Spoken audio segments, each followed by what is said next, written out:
I'd like to introduce to you a band that you know and love. Come to you like the sound of equipment being thrown from a moving van, the sound of dead cell phones and oil rigs, the sound of empty parking lots and school buses. They love to live and live to love. Ladies and gentlemen, Jesus Children of America, the White Stripes. Hello, come on in. Water's great. My name is Ryan Schaap. I'm going to leave that in. My name is Ryan Schaap, and this is the hardest podcast to podcast. The only podcast celebrating the White Stripes' entire catalog, one song at a time, one song per episode. Pretty sure we're the only White Stripes podcast out there. It's been a few months since I did a little look-see, but we'll get to the bottom of that. That's our R&D team will. How is everybody doing this week? I'm doing pretty damn well. A lot going on. Lots of the garage is full of broken down boxes. We got donations. We got recycling. We got garbage. We got organizing. We are hitting the ground running here in 2026. I'm also pretty tired because I was up quite early conducting this interview with our new friend of the show, Spike. That was this morning. That was at 9 a.m. Eastern. Unfortunately, I'm on the West Coast, so this was at about 6 a.m., but it was a great conversation, and he has one of the most unique stories in White Stripes lore, I would say. You'll hear about it in the interview. But it was a really fun conversation, and I really appreciated just chatting with Spike, and it was a really good insight into that era, that Icky Thump era in the band, but more importantly in music and in pop culture. So launching in concert, parallel to this episode, will be the hardest podcast to podcast Patreon, and there'll be a link for that in the description. And the first episode that will go up this Friday will be me reviewing the band, the Too Hot for TV documentary and concert footage. Nobody Knows How to Talk to Children, documenting a big residency at the Bowery Ballroom in New York in 2002. So I'd never watched it, and I've brought this up. I was just like, they've cease and desisted it. There's no reason why me, a good-natured, loving fan, would watch it. So that was a long time ago. That was 20 odd years ago, and man, I watched it, and it really sucks. But it is a really good insight into the band at the time, and for a band that was incredibly particular about their image and their representation. It's cool to see them still an up and coming band. And as much as we marvel at everything post-Elephant of being rather, perfect and in control based on what the White Stripes wanted, it's cool to see this hustling, hard-working, touring band that is Jack and Meg pre-blowing up on White Blood Cells. So really good insight into that. I had a wild time watching it, and it's just me talking about it, and that's going to be on our new Patreon feed this Friday. And if you're wondering where to go, just go to patreon.com/hardestpodtopod, which is exactly like every single other link we offer. You want to go to our website, hardestpodtopod.com. You want to email me, Ryan at hardestpodtopod.com. Instagram, hardestpodtopod. TikTok, hardestpodtopod. Blue Sky, hardestpodtopod. We are all everywhere where we need to be at Hardest Pod to Pod. So check out our Patreon. That's a great way to support the show if you want some more content, and it's not going to be only White Stripes. It will be all things under the Jack White umbrella, and I'm gonna have a lot of fun with that. And I have got a few episodes in the can that were really good, really fun conversations, and if you want to support this on a month by month situation, go right ahead. If you still want to support this show, but not month by month, or maybe you're not ready to, but you've liked what we've done here, we'll go to buymeacoffee.com/what? hardestpodtopod. That link again is buymeacoffee.com/hardestpodtopod. And that's me cracking a fridge cig, the DC, the Diet Coke. I haven't said this yet, but if you're listening to this video, this podcast is also available in video. YouTube.com/@hardestpod to pod. Jesus, we have commandeered that handle. But yeah, you can watch me and a guest and me and just blabbing with a camera on, and it's another way to take in this experience. So Spike and I talk about Conquest this week. We talk more about his very good story of playing a leaked version of Icky Thump early and hearing about it from potentially a member of the White Stripes. I remember, again, we're going back 18 years now. I remember there being a much bigger deal about Conquest. You know, it was one of the most unique songs on Icky Thump, although, as we talked about last week, also about Icky Thump, every song is rather unique on it. I just remember there being a really big hubbub, at least within the fan base internally, about Conquest and how good it was and how unique it was and just a buzz behind it. But in my research, going and reading reviews and reading interviews with Jack and Meg at the time, it's not represented there. They essentially like, hey, we did a song. We like show tunes and big band numbers from that era. And I used to listen to it while I worked in the upholstery shop. And hey, we found a trumpeter at a Mexican restaurant, but like a trumpet player. But there wasn't that much emphasis on Conquest. And I found that really hard to believe because, again, going back to my kid brain, I thought this was the bee's knees, and it was Jesus. I can't believe I just said bee's knees. At least I didn't say cat's pajamas. It was the bomb.com. It was we were keeping it 100. We were keeping it Gucci. But this song, its lore did not grow with the White Stripes, which is too bad. But it's a fun song. There's no other White Stripes song that sounds like it. Only song with a trumpet. Very rarely do other performers play on the track with them, but that was the case with this one. But yeah, an underwhelming search of information or opinion or response to this song. Very fun music video. I say it in the nice possible way. They were spending their Warner Brothers money because it's higher end. It's quite the production. But a really good song. And when would that ultimately be their last single ever? This was the fourth and final single off of Icky Thump. Music video came out in November. The single came out around that time. And as I joked with Spike, I had hit a wall with variants. You'd be able to get a certain color of vinyl or a certain LP sleeve, like with Elephant, the US one and the US CD and the UK CD and the UK vinyl and the US vinyl were all a little different. So you wanted to go out and get it. But for Conquest, there were so many versions, like literal versions of the song and also versions of these releases. It was overwhelming.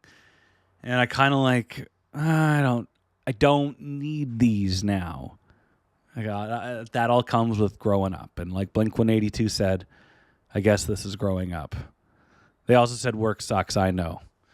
And it does. Work does suck. If you're on your way to work right now, doesn't it suck? Big time. Big time. That's all my yammering for the week. We're going to have that Patreon launched. So when you're listening to this, you can type it in. You can be direct linked it in the podcast description. And you can pledge a couple of bucks if you're inclined. But what I would really like you to do right now is hit pause on this episode of the Hardest Podcast to Podcast. Go to your streaming platform of choice. That's my signature phrase. Go to your streaming platform of choice. Go to Icky Thump. Go to track 4 on Icky Thump. Track 1, Icky Thump. Track 2, You Don't Know What Love Is. You Just Do As You're Told. Track 3, 300 miles per hour torrential outpour blues. Track 4, Conquest. Track 5, Bone Broke.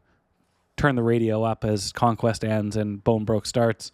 6, Prickly Warren. 7, St. Andrews Battles in the Air. 8. Little Cream Soda. Oh, I'm going to stop there. Go find Conquest and take a listen to it. So it's as fresh in your mind as it was in my mind and Spike's mind when we talk about this song and talk about his now infamous incident with Jack White, Icky Thump, Q 101 in Chicago, and an angry phone call from Spain.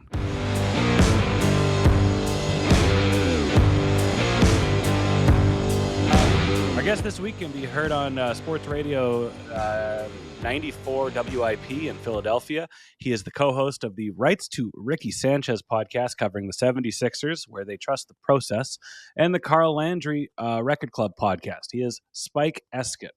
Spike, how are you doing this morning?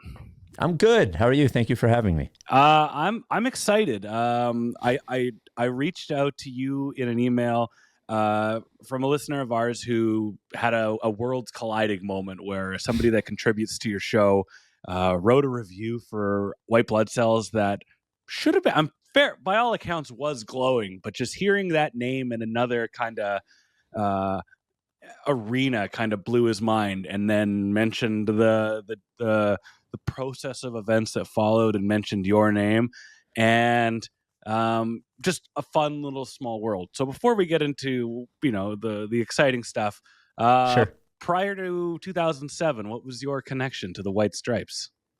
Prior to 2007, just like any other music person, I guess, my career is sort of like weird in that it started in 98 in music radio, and then it was music radio from 98 till about 2011 and has been sports radio since. So even prior to 07, when there was like a thing or whatever, I was like a rock radio programmer, then an alternative radio programmer. So unfortunately, you can't really separate that and who you are. It's like as a music person, but I would say I was like, fan is probably stretching it, aware and like a few songs would be where I was. Yeah, they weren't like that whole whatever that corner of music was, where alternative music was sort of like looking for the next thing, and it was this lo-fi, whether it was the Strokes or the Hives or White Stripes. And it's not, I'm not insulting to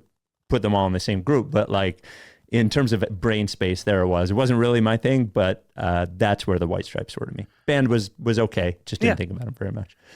And they all came in like that. Like even in his Hall of Fame speech, Jack seemingly mentions all those bands. They're the bands, and they don't necessarily sound at all like the other one. And the same can be said about like all the bands that came out of Seattle in the 90s. They're like, oh yeah, you mentioned in the same breath Nirvana, Pearl Jam, and Soundgarden. Like those bands are so insanely different from each of them, but because that's what was hot, bring them in, and they're always forever connected. Yeah, there was it was interesting because after grunge and then like the post-grunge alternative thing, there was just like every couple of years there was something that everyone thought was going to be the next thing. Yeah. There was a moment where like the Prodigy and electronica was going to be the next thing, and there was the Limp Bizkit moment, and then there was the Lilith Fair moment, and then the bands was a moment where everybody's like, here's what it's going to be, and it ends up being 4 or 5 bands that are like vaguely connected to each other, and it isn't the next thing or whatever. And it's sort of the thing for 3-4 years, and then in comes in comes the Killers and Midwest emo, and then that's it for that, and everybody takes shape. Yeah. So I mentioned 2000. First off, I was looking at your I was creeping your LinkedIn in preparation for this, and your role with the radio station in Chicago is the first thing that was listed, and I go, was he that at that point? I worked in broadcasting too, and I'm like, were you at that early point of your career where you're getting dumped on? So you mentioning how long you'd been in radio kind of relieved me because No, yeah. I started at WYSP in Philly, which was an active rock station. For those who don't know, like active rock was the older music was Ozzy and Metallica, and the current music was, I don't know, at the time, like Papa Roach and Godsmack and that sort of thing. And then I was a DJ, and then I was the music director. And then the station went through a transition where it was half talk, and I was a music director for basically a station that was a half of a talk station. And I applied and got the assistant program director role in Chicago in '06. So that was probably after about 7 or 8 years of music radio career. It wasn't my first job. Totally. Yeah. So May 30th, 2007, you are a grizzled young vet in the business. You've cut your teeth. You know how things are done. And your radio station, Q101 in Chicago, makes the decision to play Icky Thump before the album comes out, about 2 weeks before. Take me through that decision and that day, and how did you decide to leak it? Is the dirty word, but it was out there in the ether. I remember as a fan at the time, I had heard it before it came out. It's just how things were. Yeah, it was. So this was it was probably 2 years leading up until this point, and this was not something different than we had done previously. So at my previous stop in Philly, I remember arguments. There was one specific argument about Tool, and I don't remember, maybe it was Schism, the song that came out, but whatever it was, the band leaked it on YouTube. And I grabbed it off of YouTube. Now, it's so easy to forget what life was like then. Now it just sounds like a normal thing, right? But that was not something that radio programmers were doing. So I took it and we played it, and we got a cease and desist from the label. Yeah. So, and this was commonplace. And I remember getting into a good discussion. He'd probably be fine with it, with their record rep at the time, who now worked for Metallica's management at the time too, a guy named Warren Christensen. And I said to Warren, when you guys come to us to promote your new music, but then when there's new music, you stop us from doing it, and you are hurting our relevance. When the other platforms are getting it before we are, we can't operate this way. Totally. And I think he understood, but the rules were still the rules. So we got to Chicago, and I sort of had this thing, when you're in charge really for the first time, you have all these things that you've always wanted to do that you were never allowed to do. And the mistake you make sometimes, and I was 29 or 30 or whatever I was, is that like you just do them all at the same time. Mm-hmm. And I just sort of had this attitude that we cannot be left behind. So there was a moment. I'm sorry if I'm being verbose. I'm just trying to take you up until that point. Carry on. Okay. All right. So there was a moment where Nine Inch Nails was, Trent Reznor was leaving USB drives in the story was he was leaving USB drives in bathrooms with songs of them to promote this record. Yeah. Now again, to take you back to this time, this was new. This was not something that people did. So one of the songs was My Violent Heart, and we got it. And I'm and what's funny is I wasn't good at finding stuff, but I knew people who were. So somebody sent it to me, My Violent Heart, and I was put it on the fucking radio. And we put it on the radio, and we got a cease and desist from Interscope. And I remember yelling at their record rep at the time, Robbie Lloyd, who's a good guy. All these people are good people that I worked with. I was the pain in the ass. Everybody's doing their job in these doing their job. Yes. So, and I was like, you're fucking ruining us. I said, your guy, Trent Reznor, is putting this song out there, and you're telling the radio station that you're going to come to in 3 weeks when this song is out officially and tell me to play it 40 times a week, that I can't play it, right? So we got the cease and desist, and I decided, I said, we're playing it every hour. And after the cease and desist, we played it every hour, and I put a note up on the website as to why we were doing it. Getting your money's worth. If that's the way we're going down, then we'll play the hell out of it. Right. And I said, I remembered something that a previous program director said to me, Tim Sabian, who ended up working for Howard Stern at SiriusXM for years. Mm-hmm. And he's like, Spike, don't ever forget, they need you as much as you need them, maybe even more. Yeah. And I wasn't trying to be a jerk about it, but I was like, okay, so what's next after the cease and desist? What are you going to do? Are you going to sue us for playing your band's record? Yeah. So nothing happened. And then I remember Linkin Park. Forget Minutes what the record. Midnight. I got a spin article open in front of me with a quote from you. But yeah, so we played the whole Minutes to Midnight album. Which is unfortunate. That wasn't a very good album. Oh, I like it, but whatever. The Linkin Park pod can be a different pod, but we got it. The funny thing that happened with that is I downloaded it and I was like, play the whole fucking thing. Yeah. And I remember Electra, now Christine, who was involved in the White Stripes thing. I remember her asking me, "Aren't you afraid that there's profanity in it?" And I go, "There's no profanity in Linkin Park records. Like, it's fine." And 90 seconds into the first song, there's like an F word. So we stopped playing it. I asked Alex, who is he wasn't APD. I forget what he was maybe director of our digital stuff. I said, go through, edit it, and then we'll play the whole thing. Oh, yeah. And we played the whole thing. And we did that a lot, different reactions from labels. Some were more mad than others. But it was just sort of what I did, right? I mean, I remember finding the new Silverchair song, Straight Lines. I'm a huge Silverchair guy. Yeah. They posted it on their website. I was like, let's take it and play it. So then that all led up to the Icky Thump moment with Jack White. In these moments, when you would find a song online or the Nine Inch Nails one or whatever, would you play it once as like, here's an event, or would it just become part of the regular rotation? So we would, so it depends on how good I thought the song was. Sure. Sometimes it would just be a point of interest. Here's a new song from Black. My Violent Heart, that's a core artist for us, right? Like, so a new Nine Inch Nails song is a big deal. Even if the song stinks, now I like that song, but we're probably going to play it a lot. Yeah. So I think what we did with the Linkin Park record, I forget what the single was at the time, but I think we started playing Given Up a good bit, and we would maybe put 3 of the songs into the rotation because we had them and nobody else did. Yeah. And then we would back off to 1 or something like that. So, I guess it just depended on the situation.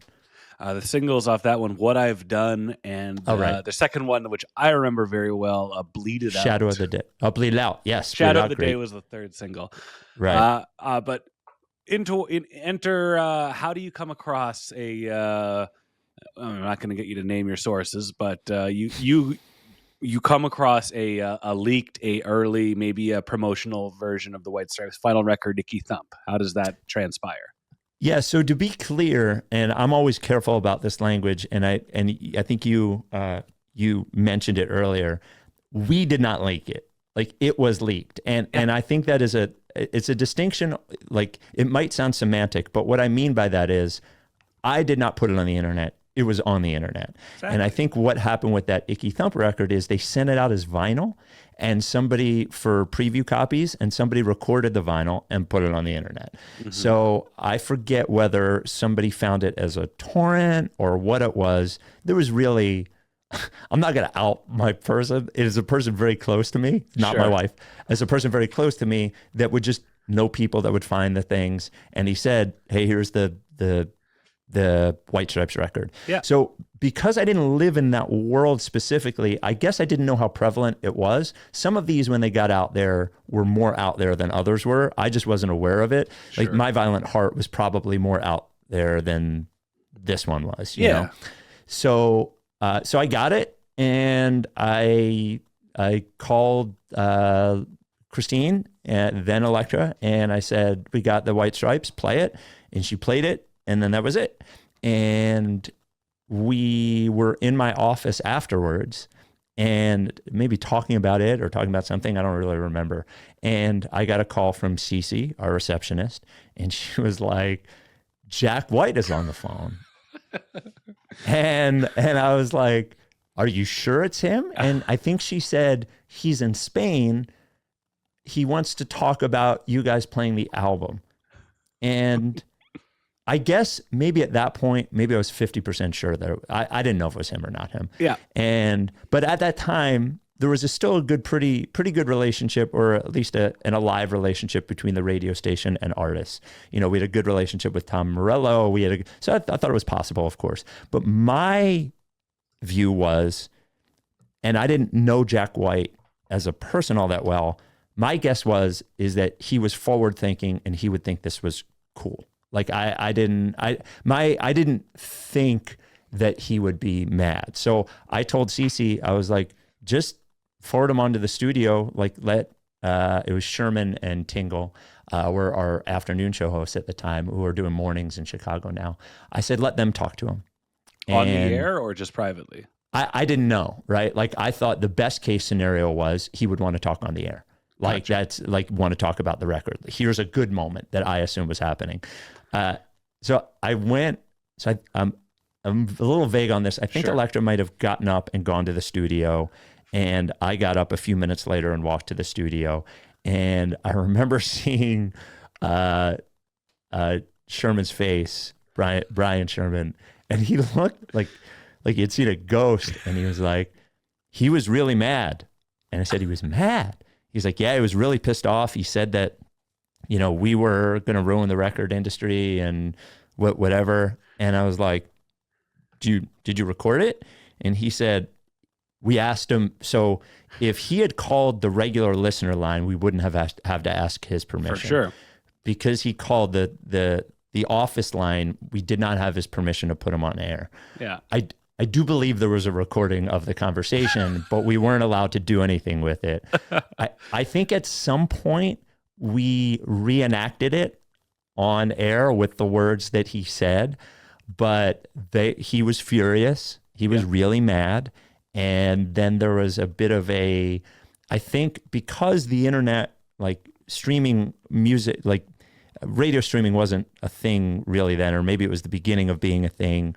It didn't really catch the public attention until Elektra wrote a blog about it on her, and then, BBC and MTV, and eventually that easy spin article. Content. What an easy story to reproduce 1,000 times. Big celebrity, big rock star, rich guy, phones into the radio station pissed off because you're, I think when that happens, my mind immediately goes to, Metallica going after Napster. Like, Napster, you're going after our money.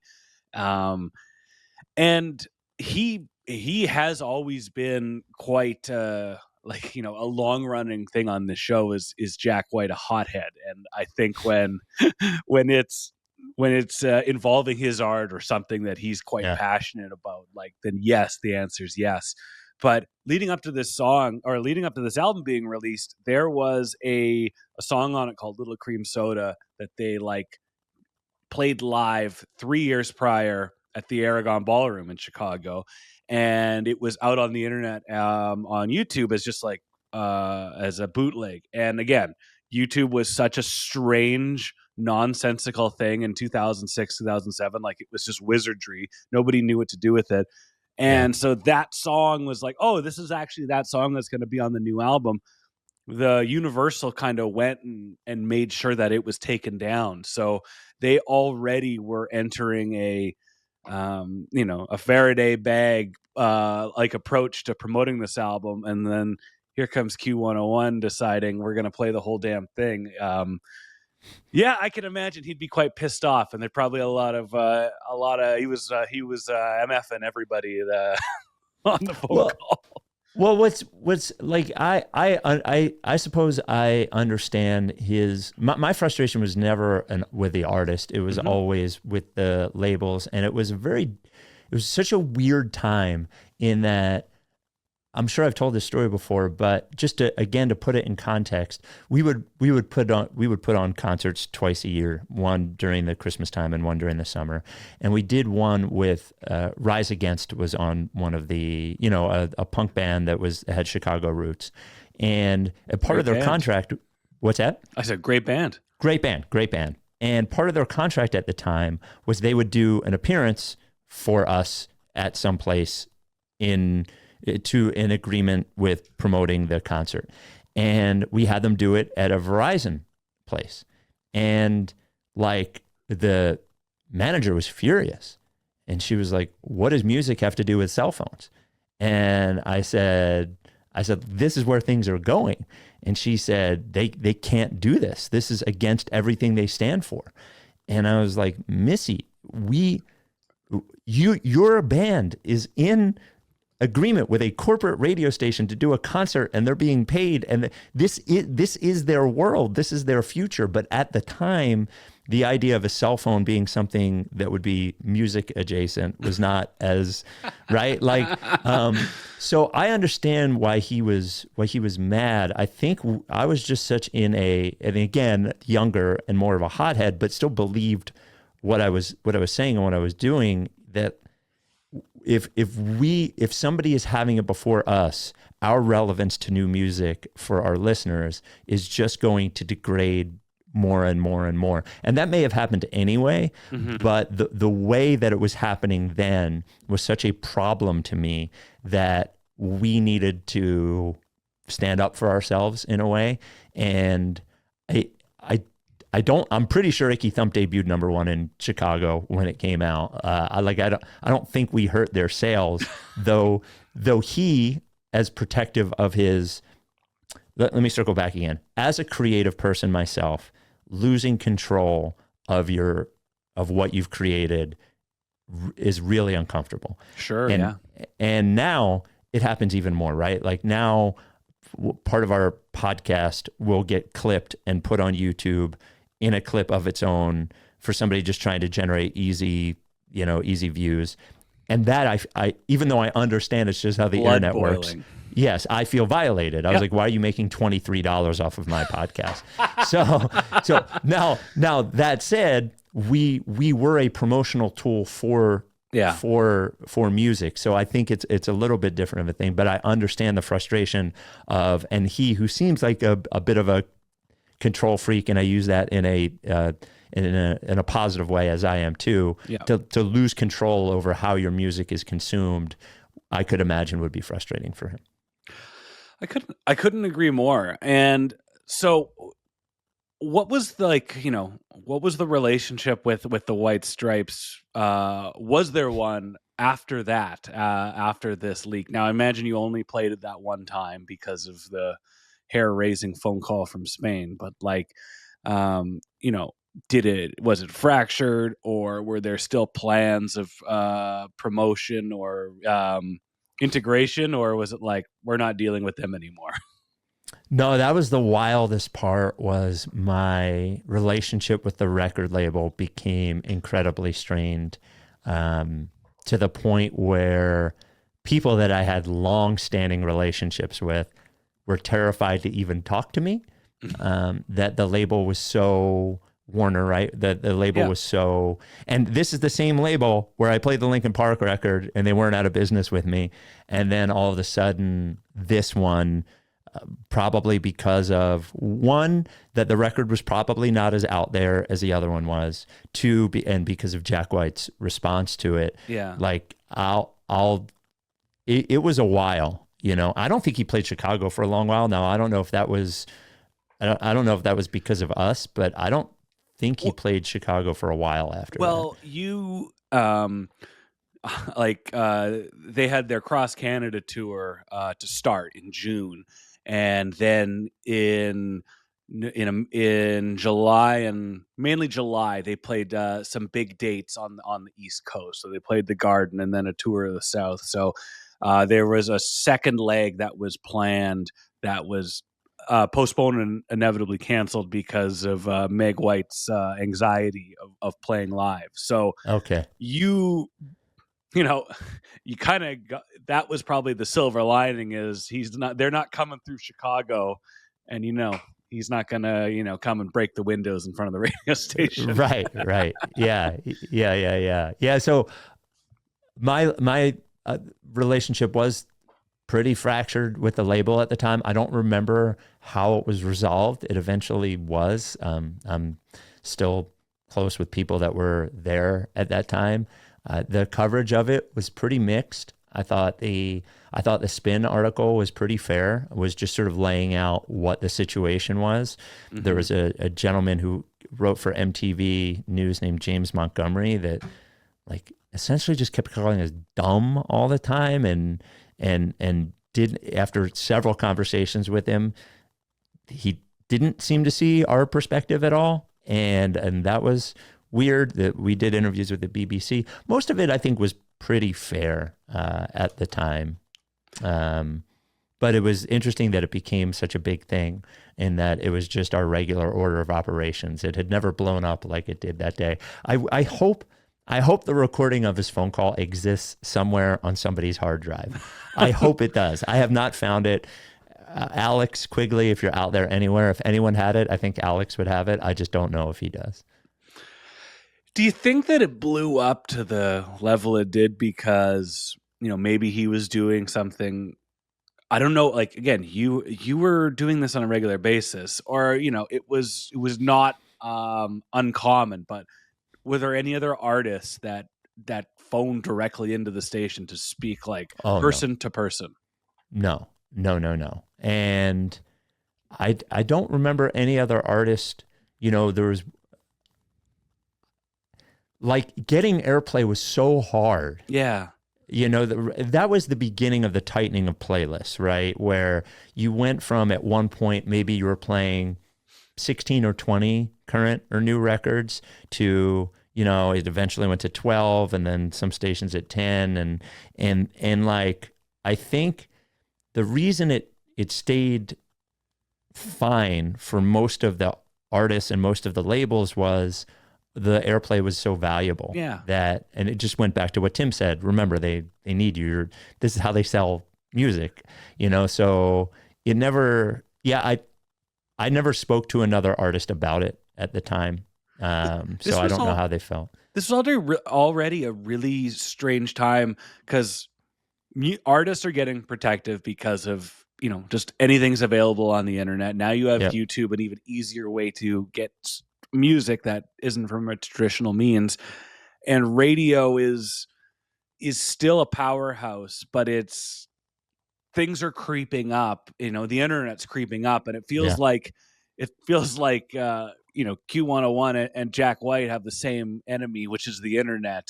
It's just like, hey, we're trying, we're all looking out for each other here to beat the evil internet, but that was clearly lost on him, it seems like. Yeah, I think in the end, we probably all just end up in this. There was no stopping what was coming, right? Of course. I mean, there was no, and you can look at, forget about us as radio, you can look at record labels' insistence on, and this is any legacy business that sees a threat to its business that is inevitable. Most times, because there is so much money involved, they just double down on trying to fight the future. Yeah. That is record labels in general. You could look at magazines, you could look at newspapers, you could look at radio that I'm in to an extent. So because they're faced with a really difficult proposition that is trying to reinvent their business on the fly, where everybody's still getting paid somehow, and you don't have a way to monetize it otherwise. Music needed to hit the iceberg and then Apple ends up taking advantage of everybody anyway. But all that is to say, we probably end up in the same place anyway. Yeah. I don't know that our enemy was the internet. I thought that time was the enemy, almost like we were competing with time. And if we don't try to keep up, we will get left behind, which ultimately we were. So I was just trying to keep up with the internet, I think the record label's enemy was the internet. Yeah. They wanted to stop the internet. This isn't happening. We can shut it down. We can stop it from happening. My goal was just to keep up with it. I like that. Yeah. And that's totally fair. Yeah. again, so you play Icky Thump, and the song we'll talk about is Conquest. Did you listen to it in the last couple of days? If so, tell me your thoughts on it. What do you think of this very unusual White Stripes song? So the first instinct, I went through 3 stages with it. The first instinct was, this song is annoying. I often find White Stripes songs. I get it. Oh wow, like you're singing out of key on purpose. I get it. Whatever. So that was like the first listen. Yeah. And the second listen was, this kind of sounds like. Do you know that song, Dungato? It's a song about a cat. I adore you, rode the lady cat, who is fluffy white and it sounds like Dungato. It is I think it's a Spanish. I see it now. Yes, I don't know that song, but that is an interesting avenue to go down. You should go listen to it, because it is. I wonder if the melody came from the original version of Conquest, because it's the same as da da da da da da da da, like that. Yeah. And then after I listened to it, because you said listen to it a few times. I probably listened to it like 30 times because I'm a psychopath. Then it got in, like I was singing it this morning, and I couldn't get it out of my head. And the thing that I appreciated about the most, and it's not, again, they're not my favorite, sure, but there's like a solo thing that happens about 2 minutes into the song that I think is really cool and adds to the fun part of the song. Doodle? Yes. Yeah. And I really enjoyed that part. So those were the 3 stages, was the annoying, and then I sort of found my way into it, which was, this sort of sounds like Dungato, and then it stuck in my head. I maybe those are the 3, you have the stages of grief. Maybe that's the stages of the 3 stages of the White Stripes, because he is obsessed with the number 3. The White Stripes are they're a covers band. They are very well known for their covers, and their cover of Jolene, their live particularly, or I Just Don't Know What to Do With Myself. There's a couple others, but like they kind of became renowned for it. When Icky Thump came out, they were kind of like, oh, this is a return to form for the White Stripes. We're not going to be a big we're not going to get as adventurous as we did with Get Behind Me, Satan, which was essentially a piano album. But the return to form meant big guitars, loud hooks, and then a cover. And again, this is something, no White Stripes song sounds remotely like this. Jack finds this trumpet player in a Mexican restaurant in Nashville, and I'm sure his correspondence was a lot more subdued than the ones with the radio station, but right, for sure. But yeah, this was kind of like, you can also kind of sense when a creative project is nearing the end of the road, where they're like, it's a return to form. Oh, we got to do the things that make that people like about it. Oh, let's throw a big cover in there that I would say goes overlooked. It was the last single on this. It completely stands out, but it wasn't something that it didn't hook them like maybe it could have. But growing up, Jack said that his parents always had big show tunes playing around the house, and he would work when he was an upholsterer. He would work on his upholstery projects, and he would listen to her greatest hits album, Patti Page, who covered it, and it was the last song on the album. And so he knew when he was working on something that he's got about 2.5 minutes before he's gotta get up and flip the record. I always really liked this song, and it's funny to think back, like this was one of the last things I bought on CD. And so you drive it, and you're driving. Actually, no, the last album I bought on CD was Death Magnetic by Metallica, and that didn't get nearly the amount of play in the car as Icky Thump did. But much like him working, where it's like, okay, Conquest is coming on, time to gear up. When when this song played, you knew that the next track, which is Bone Broke, which is a really heavy guitar track, was coming on. So it's like as Conquest is fading down, you start turning it up because that's the banger on it. But yeah, this song is it was their last single. The final single as a band. It peaked at number 30 in the UK. I don't think it charted in the US. It wasn't. I don't think active rock radio stations were kind of championing it at that point, and it was never played live, which kind of intrigued me. I didn't think that it would that it wouldn't take on a life of its own live in that seemingly about 2 months that they were touring. Is this a song that you think that the White Stripes could have recreated live, or would it just kind of pale in comparison to what was on the record? Oh, I don't know. It seems like it would be fun live, right? Listening to it, it seems like it would be a song that the crowd would really get into. You go to enough shows, you can sort of hear the ones that will do that. Yeah. And I don't know. I think people would get pretty fired up in the opening notes of it because it's him. It's like a cold open, right? It's him going Conquest. Yeah, I don't know. I think it would probably kill live. That would be my guess. I couldn't agree more. And we did we've done a few Icky Thump songs on this show recently, and you listen to them and you're like, man, if they were still a band after this and they were still a touring existence, like I feel like a lot of these songs would have grown in lore or just in popularity. But this band wraps up very quickly after Icky Thump and after the single comes out. The other thing that happened was, are you big into records at all? Are you a vinyl guy? I tried to be.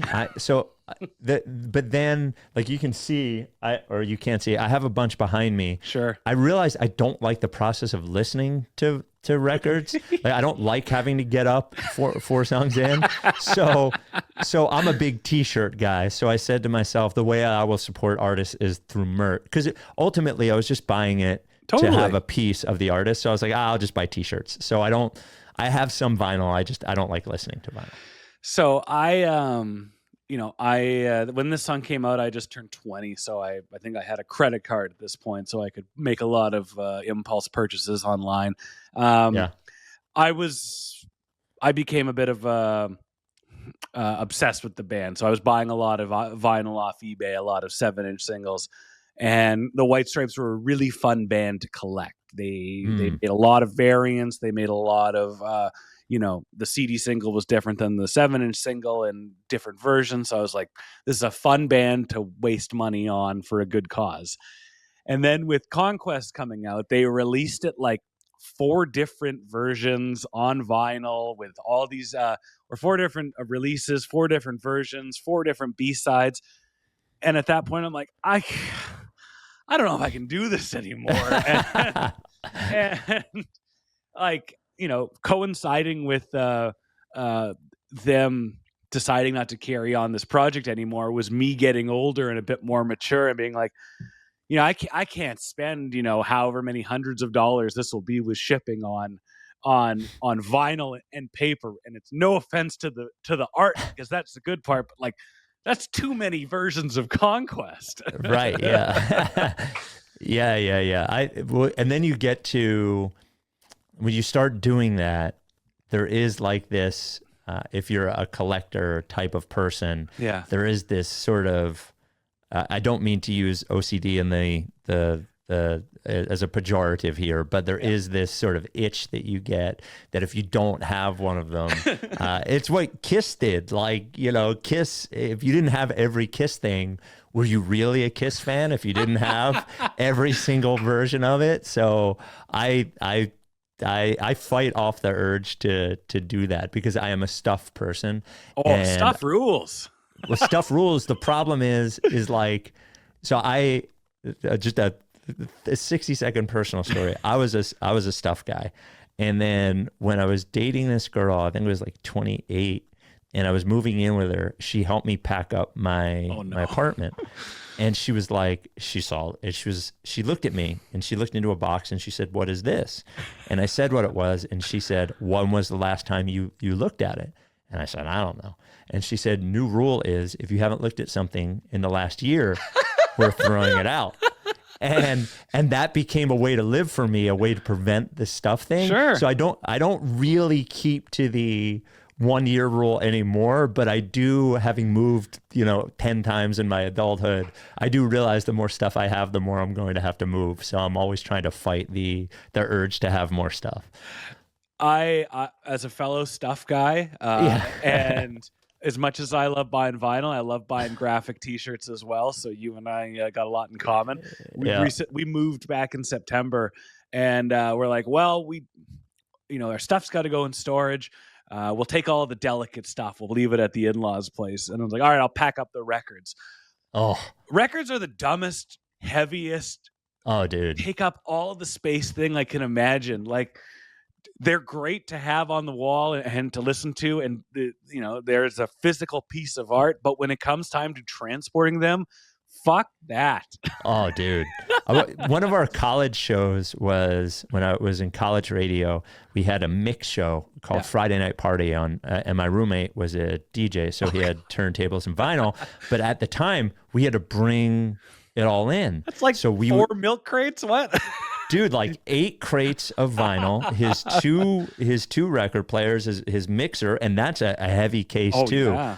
Oh, it was, and then after college, I started doing it, and I had these, and it's a shame because I gave them all away when I got rid of it. But I had, dude, you do not know how heavy vinyl is until you have to move vinyl. It's horrifying. Yeah, it's individually, it's a rip off to ship, and then when you got to move 100 of them, my lord. You brought up Kiss earlier, and you said I mentioned that there's 4 versions of Conquest, and it's like it reminds me of all the solo albums in '78 or whatever. It's like, well, I have an idea. We can. What if they had to buy 4 of them? That's 4 times. Yeah. That's 4 times more than Rock and Roll Over. Yep.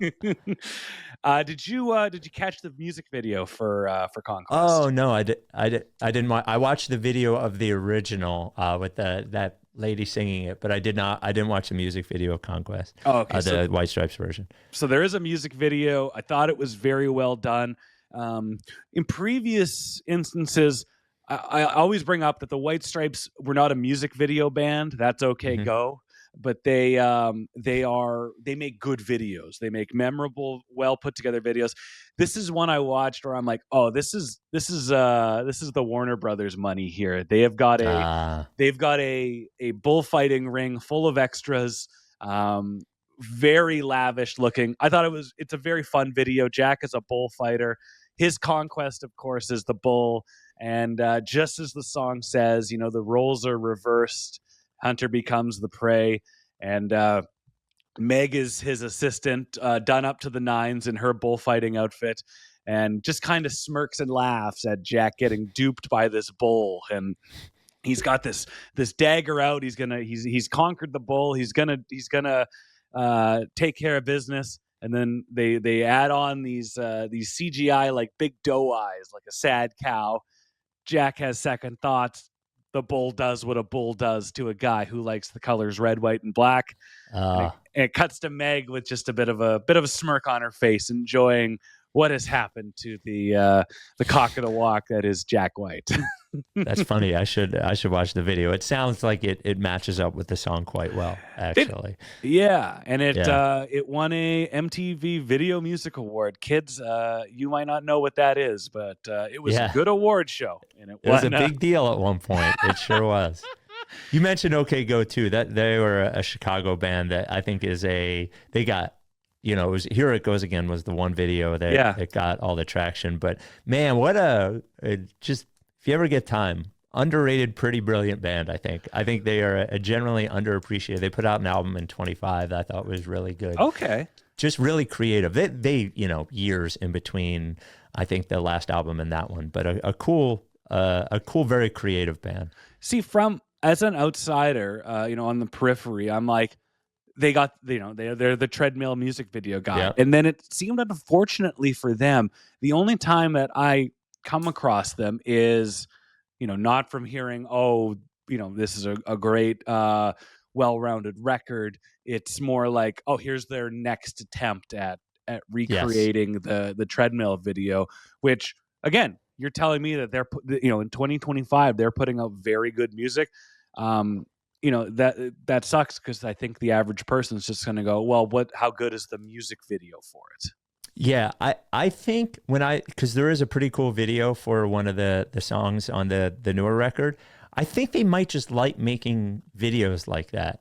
And I wonder if at one point, I'm sure their record label was Capitol, I think. I'm sure their record label wanted them to make, like, hey, can you make something catch fire again? And that was very early in the world where big companies, and they still do it to this day, how do we make something go viral? And it's like, well, that's not how viral works. If we knew, we'd do it. Yes, everybody would do it. It's like, I remember saying something to one of my bosses once. I said, do you think they just sit in like NBC and say, like, it's almost like saying, well, let's just make more successful sitcoms that everybody likes. Is like, right. If you could just do that, you have to make a good video. I think they like making videos. That is my gut at this point, if they're still doing it the way that they are. But yeah, I think everyone just thinks of that one moment. Then all the power to them. And it's good to hear that they're still, like good, quality artists doing what they love this far into their career. For sure. Yeah. Spike, as we wrap up here, I really appreciate your three stages of acceptance with Conquest.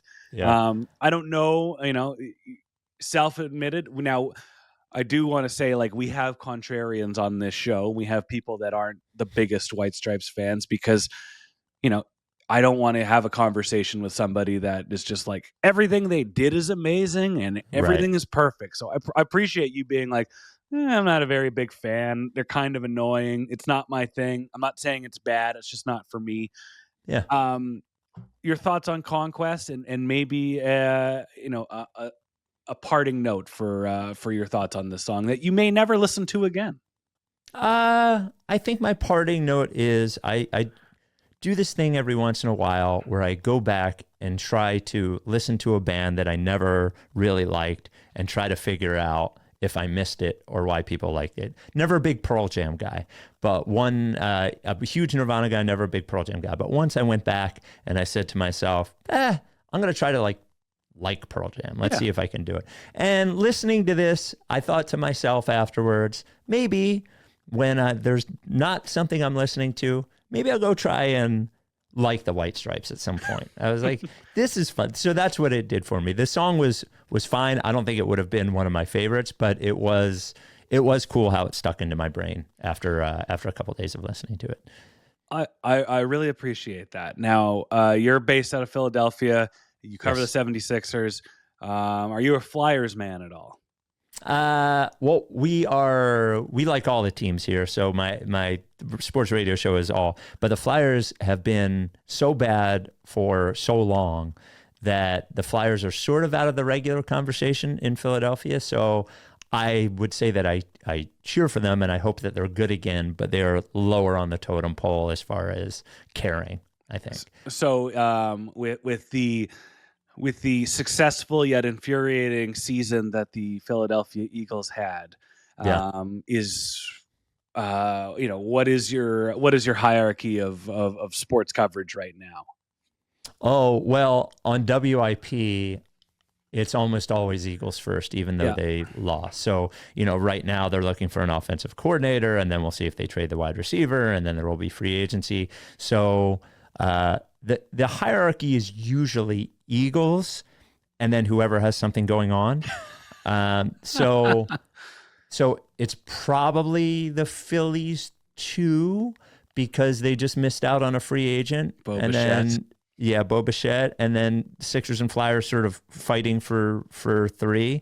Sixers more just because basketball is more top of mind than hockey. So that's where it is. But it's very hard for the Eagles not to be one. There are moments where the Phillies get there, but the Eagles are always lurking. Who's a better slugger, Kyle Schwarber or Cal Raleigh? Oh, There's a right answer here, young man. yeah. I think Cal Raleigh's probably a better hitter. I would probably say Cal Raleigh is better. Yeah. There you go. As a diehard Seattle Mariners fan, I thank you for that. Yeah. Spike, I really appreciated talking with you, and just a great conversation about not necessarily about this song or this experience, but just like a window in time, which was a pretty significant one for the White Stripes and for music. So thank you very much for joining me today. Oh, thank you. It was a fun trip down memory lane that I can't believe is 20 years ago. I feel pretty old now. So I appreciate you having me.